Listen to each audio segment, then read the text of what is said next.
All right, so the nice guys over at Amolen have sent me over two of their PLA Silk Series PLA. So here we have black, blue, purple, and then over here we have black, pink, and white. So I guess Amolen's Silk Series PLA, you can see kind of from how it looks. This is supposed to have some crazy color gradient changes, very quick. We're going to get these printed on some of our eggs to see how it comes out with these two colors. So stay tuned. I'll show you guys both of these, what these look like. I'll give you my thoughts on the coloring and the price and where you can get these. So we just got a shipment of A1 printers here, all 10. For some reason you can only order 10 at a time on Bambu Lab's website. So this is the first batch of 10 here. The plan is to set them all up down this aisle right here. Well, it's not really an aisle. Also bought 5 muscle racks. These are all from Walmart. I did make a post on my Skool community. These on Walmart are currently on sale. They're a 3-shelf system, so like what you see back here. 77-inch wide. Basically, you just go on Walmart, search 77-inch wide muscle racks, and you'll see them on sale. I think they're either $150 or $160. They're currently discounted $40 or $50. And the best part is that they deliver these for free. So that's built into the price. You don't have to go pick them up. So we're gonna get this set up. And so we gotta set up this entire shelf here. It'll be 3 shelves, all connected. We have the power cables. Each one of these power cables can handle up to 12 printers. We already have 6 on this side already, down the line here. So we can put another 6, 12, and 18 A1 printers here. And then the plan for the back, I think we're gonna extend along the wall more P1P printers in the next few weeks as well. And then the next part is just to get some lighting done. Probably put some lighting on this beam here, unhook that light there, and get a row of 2 or 3 lights similar to how you have it on this beam, so that there's light on this corridor. All right, the 2 test prints are done. This is Amolen's Silk S Series PLA. So check it out. Check out all the color changes and how quickly this thing changes color. Keep in mind that we printed 5 of these on 1 plate. So all of them have the same amount of color changes. And then this is the black and blue and purple, I think it was. This is also the tricolor Silk S Series PLA. You don't really see the color changes that much on this one. This one obviously stands out way more. You can tell from the video. You can still see the color changes on this. It's just very, it's much harder to see compared to the black, gold, pink colors. But again, shout out to Amolen for sending these over for me to test out and share with you guys. If you guys are interested, these are available on their website. I will leave a link in the description. Pretty cool. Let me know what you guys think.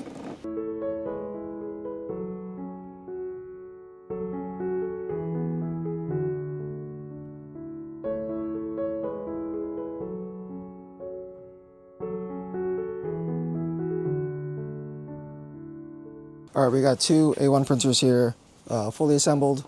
I'm gonna run some calibrations while they're here, connect them to Wi-Fi, and we just put on some brand new Cryo grip sheets on these, so they should be good to go. We have 8 more. Walter's over here setting up some more. And I have Nick, will be helping out a little bit as well. All the AMSs. This is a new gift. I haven't seen this one before. This is the piano box. Pretty cool. We're going to save a bunch of these, maybe give them away as giveaways in our Skool community. But these are some new gifts. We'll see what's in the other boxes. All right, so something new that Bambu Labs, I guess, shipped with these printers are these black stiffeners that have to get removed by just removing these 2 screws. They are on both sides of the Z-axis, so you just got to unscrew them and take them off.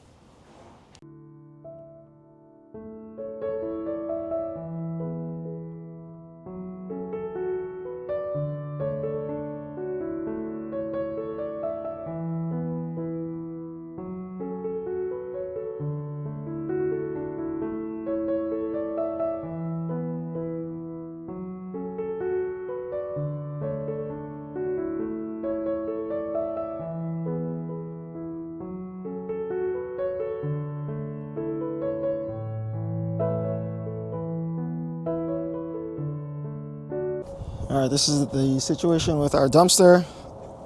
Completely full. They haven't come pick up for 2 weeks. Not only do we have this full dumpster, we also have a shit ton of garbage over here. The guy said he's going to come now. I have to call and complain. They're sending a driver over to come pick this stuff up. He is nowhere to be found. Hopefully he'll be okay with taking both the dumpster and the excess garbage that we have, considering they haven't picked up for 2 weeks. All right, so muscle racks have been set up. Well, some of it have been set up. We set up our 10 new A1 printers over here. We just ordered 8 more. So the 8 will go 1, 2, 3, 4, 5, 6, 7, 8, just like that. And we're gonna clear out this space, move all these bins out of the way. Probably gonna order some more P1P printers and extend the shelf or the racks from here to 2 more racking systems here. We'll probably use another space over here for plastic. We have about 3,000 rolls coming in the next couple of days towards the end of the week from Instant, from Sunlu, and from the third brand is Zyro. So I bought some of their tricolor gradients from Zyro, so that's going to be coming in a few days as well. All right, this entire black bin of poop is almost full. Check this out. So every time this guy gets full, we kind of just bring it over to where the other poop is. So far, this is where all of our poop is. We have almost 8 bins full of just either poop or misprints of 3D prints. I am working with someone that supplies a shredder. I'm also working with somebody, and I'm in the talks of buying an industrial 3D print line. So I'm a little bit torn right now. I can either get a smaller sort of filament line, basically just to recycle my filament.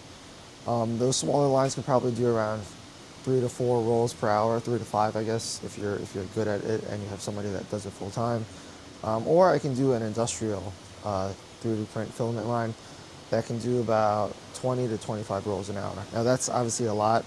My plan was to originally combine 50% recycled filament with 50% raw material. And then the idea was to just shred the poop into small little pellets, and then reuse that and combine it with raw material. So obviously shout out to Erica Prince on TikTok. She's someone that I follow, and I've gotten the inspiration to do. That's why I started collecting all of my failed prints and my poop.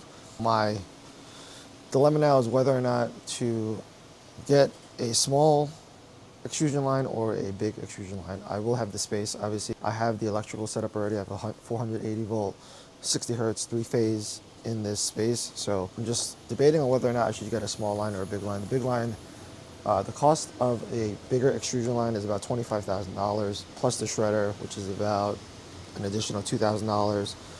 Plus 1 ton of raw material costs about $4,000.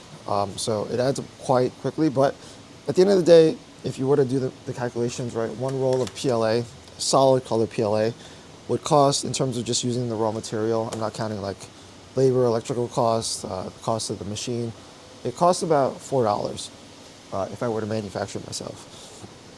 And I was thinking about ways I could help recoup my money, maybe selling the recycled filament to people local in the area, right, for maybe like $8 a roll or something relatively cheap, where I'm at least making some money and I'm able to provide cheap filament for people who 3D print local. Obviously, local pickup would be the best solution, but also I would be able to use it for my print farm, right? I think that is really the main goal. Recycle my filament, but also make filament to support all of these printers. I have 156 printers in this space right now, 8 more on the way, so we'll be up to 164. And if all goes well, I should be able to add an additional 24 to that number. I actually have to see if my panel can even support that many printers. So now I was going to rename all of these A1 printers here in the middle to a correct number system. So for instance, you see that this A1 here has number 26 on it. This one has 119. So this is the name that is on my Bambu Handy app. Obviously the position of where these are kind of got changed during the move.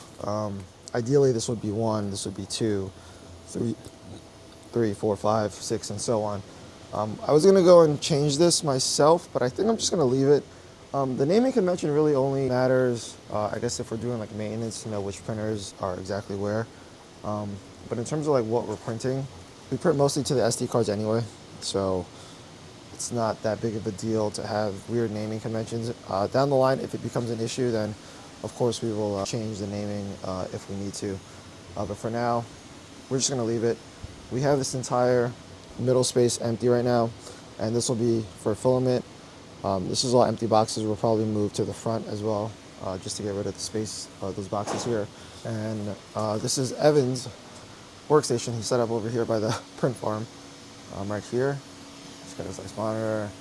One more other thing that we changed was we moved all of the mini animals from the middle racks here to this rack sort of in the middle aisle of the warehouse space. And that's so we can access it from both sides, and we have ample space to assemble the 10 packs or 5 packs or whatever people are ordering. And we have a lot more space here. We basically pull a table here and we can, just work. I'm going to be ordering a lot more of these clear bins just because they're thinner. We actually have close to 50 minis now, so we don't have actually enough space for all of them to be laid out in this space. So we're going to be using these clear bins. My wife ordered them from Temu. We'll obviously name them what they are. We'll use bigger, I don't know who did this, but we'll use bigger name tags down the line and cover up the holes that are here. But this is our mini situation. All right, not sure if I showed this in the last video, but this is kind of our kitchen setup. I don't know why this light box is here, but we'll probably move the light box over to where the poop is. But we have some snacks here. We have a mini fridge. Don't ask why we have 2 microwaves, coffee. These are all cups from my wife's bubble tea store that we're just leaving here for storage. We're probably eventually going to move it back into this corner once we clear out this cardboard. There'll be nice space here for all that stuff. And we'll do a tour in the next couple of weeks once we get more things set up. Right now, we also have this table here and this rolling shelf that we have to find a home for. All of this is bubble wrap that we use to prepare our products to go to Amazon. So all this stuff has to get moved out, and then we can move this table somewhere, and then move these pallets out of the way.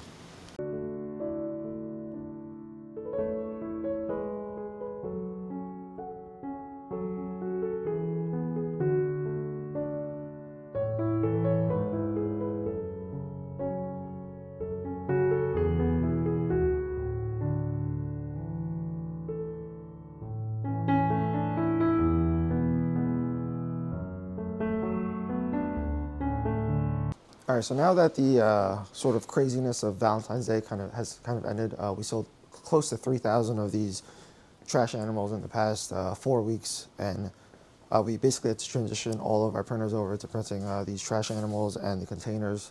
So this is our current stockpile of all of our trash animals. We have raccoons, obviously, red pandas, possums, foxes, and skunks. So we have about 1 printer right now printing each of these continuously. And that's all they will print. We are running low on trash cans, but now we are basically preparing for Easter, right? All of our 10 packs, so almost every printer is now swapped over to printing our 10 packs of mini animals. Right, we're going to be selling these on TikTok, Etsy, Walmart, and also Amazon. So basically, we're super busy with getting these out and prepared. I don't know how well the mini packs are going to do for Easter, but because I launched them, I think in June or July of last year, so it was after Easter. We've sold close to 4,000 pieces of this on TikTok alone. On Amazon, we've sold an additional, I don't even know, probably another 5,000 pieces on Amazon. So we'll see. I have no idea how it's going to go. We are producing a lot of these. You'll see a lot of these printers over here are producing the eggs. We got some trash cans still, some more eggs, still some dragons, our turtle fidget clickers. I'm not sure what that is. And this kind of brings me to something that I posted on my Skool community a couple days ago. And by the way, my Skool community, if you're interested in joining, 7-day free trial, link is in the description. Was that how I was able to get to this scale and how I transitioned from a small print farm to where I currently am is changing the mindset of thinking big. And that obviously this doesn't apply to everybody's situation. I'm just giving you my mindset and how I got to this scale. Was that you have to change your mindset of the things that you're selling, right? Because you don't get to this size and this scale if you're just selling 10 to 20 pieces of a specific item. You have to think bigger, and I went into more detail in terms of what items I've been selling the past year to get to this scale. Where I've sold probably north of 60,000 items of only a handful of SKUs. Right, my mini packs is one of them. There's other ones that I went into more detail in my Skool community, but obviously the hardest part is finding products that are going to sell that well. But when I look for a product that I want to sell, I want to see the vision of being able to sell thousands and thousands of pieces of those items before I go all in on them. And that's kind of like an intuition type of thing. And the more you do the 3D printing, the more you get a feel of these types of products, right? So just for instance, this is a cool dragon, right? This is the Storm Dragon from Cinderwing. We've sold probably close to 50 pieces of this over the past year. We don't like mass produce these at all. But this is just a cool product that isn't gonna go super viral, right? You're not gonna be able to sell thousands and thousands of pieces of this. But it's nice to have in your store. So if you're a small seller, right, having a lot of SKUs and selling a little bit here and there, that works. And there's nothing wrong with that. But just when I'm thinking about something like this, right, I have this on my store as well. I have a listing. I have printers I don't have printers allocated to this. This is more of a print on demand type of item that I sell. All right, so this is a new product that I'm working on getting to the market. Hasn't been updated yet, but just want to give you guys a sneak peek. This is a baby's first sword. It's got rattling inside. It's not assembled yet. It actually gets printed in multiple pieces. So it just has to get glued and assembled, but we have a sword, a mace, and maybe a Thor's hammer, or there's another one. Sword, mace, there's another, can't think of it off the top of my head, but this is something that I'm working on, and I think that this will do very well as well once this gets listed. Again, one of the printers that I printed this on has some serious banding issues, so I actually, these are all messed up prints that are probably not gonna make it to final production, but you can see there's serious banding issues with this print on this printer. So I basically ended up disassembling the extruder and fixing the belts, and so we are reprinting them, and it is this printer right here. Basically had to retension both the X and the Y tension belts. I also removed the extruder, and on the back of the extruder there's 3 screw holes. One of them was slightly loose, so I tightened all that. We just did a print yesterday on it of these pieces here, and you'll see that there's all the banding issues are gone. So that must have fixed it, so we're going to reprint all these pieces. All right, and as we slowly start to shift items into their homes, we're going to be creating a little bit more space here. So we're probably going to create another line of 3 shelves. We're probably going to leave a little space here and then build another line of 3 shelves down that way to house either more bins. So we reuse a lot of these black bins, these black tote bins. We use them for the floor level ones, so we can just store some of our items. And then on the top row, we use these clear bins to be able to see what's inside of them easily. And so we're going to move all this stuff out of the way down the line and build another row of racks here. All right, another thing that we did recently, or that I did recently basically, was I resliced all of our mini files on my computer. And originally I was using 45 degrees as the bed. I just bumped this guy up to 55 degrees. And what we started noticing was that a lot of these minis were failing at 45 degrees. And once you bump up the temperatures to 60, 65 degrees, the minis would adhere pretty much well, perfectly onto the bed, and this issue wouldn't happen. By the way, this is a brand new Cryo grip sheet. It's probably 3 days old. This guy just fell off.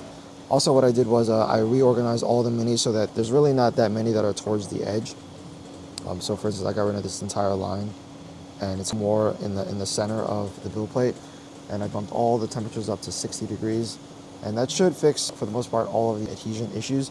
And what we've been doing is we've been switching over the plates that have been using for the past couple of months. We washed them with soap, and then we transitioned them over to the P1P printers, and then we put on the new plates onto the A1 printer. So all of the old Cryo grip sheets that were on the A1 printers, we're transitioning over to our P1P printers, and they work very well on the P1P printers because a lot of the files are already set to 65C on those printers, so we don't have to change any of the temperatures, and everything adheres pretty well with these, and no adhesion issues.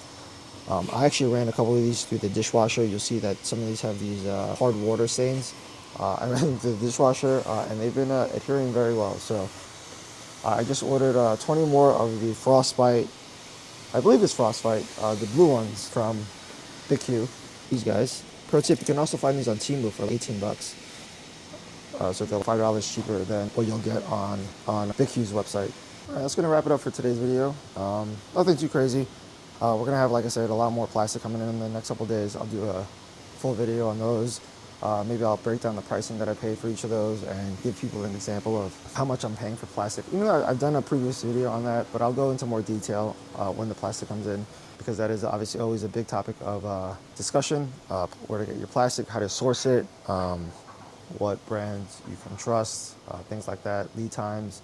So yeah, when that comes in, I think it'll be later this week. It's Tuesday. I think we're gonna get a shipment in tomorrow on Wednesday, and then something towards Monday, I think, of next week. But yeah, that's gonna do it. If you guys have any questions, please leave them in the comments below. I will see you in the next video.